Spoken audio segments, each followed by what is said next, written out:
హడావిడిగా సాగిన జూబ్లీహిల్స్ ఉప ఎన్నిక ప్రచారం ముగిసింది. మైకులన్నీ మూగబోయాయి. ఇప్పటివరకు తమ వాగ్దాటితో హామీలతో ప్రచారం నిర్వహించిన నేతలు ఇప్పుడు సైలెంట్ అయ్యారు. దీంతో ఇక మిగిలింది పోలింగే.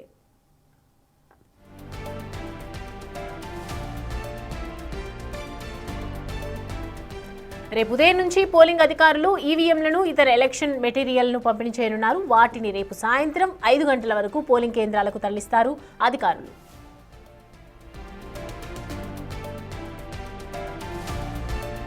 జూబ్లీహిల్స్ ఉప ఎన్నికల్లో మొత్తం 4,01,365 మంది ఓటర్స్ ఉన్నారు.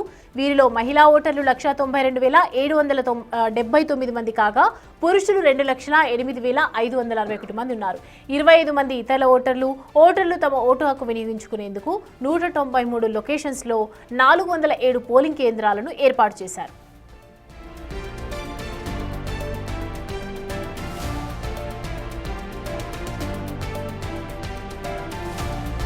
జూబ్లీహిల్స్ ఉప ఎన్నిక సందర్భంగా మొత్తం 169 ఫిర్యాదులు ఎన్నికల అధికారులకు అందాయి.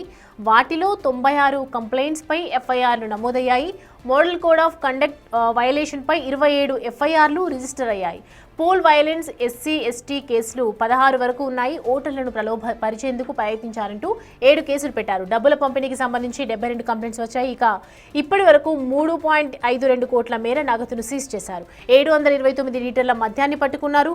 2,50,000 రూపాయల విలువ చేసే గంజాయి, డ్రగ్స్ ను సీజ్ చేశారు ఎన్నికల ఆఫీసర్స్.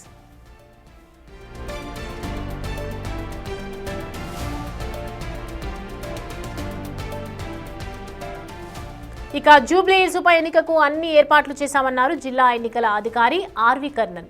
ఎన్నికల బరిలో మొత్తం 58 మంది అభ్యర్థులు ఉన్నట్లు తెలిపారు. ఈ ఎన్నికలు మొత్తం 4 బ్యాలెట్ యూనిట్స్ ఉంటాయన్నారు. పోలింగ్ కోసం 407 పోలింగ్ స్టేషన్స్ ఏర్పాటు చేసినట్లు వెల్లడించారు. అన్ని పోలింగ్ కేంద్రాల్లో వెబ్ కాస్టింగ్స్ తో పాటు డ్రోన్లతో నిఘా ఉంటుందన్నారు ఆర్వి కర్ణన్. సమస్యాత్మక ప్రాంతాల్లో పటిష్ట బందోబస్తు ఏర్పాటు చేస్తున్నట్లు కూడా వెల్లడించారు. Hyderabad joint CP Tafseer Iqbal.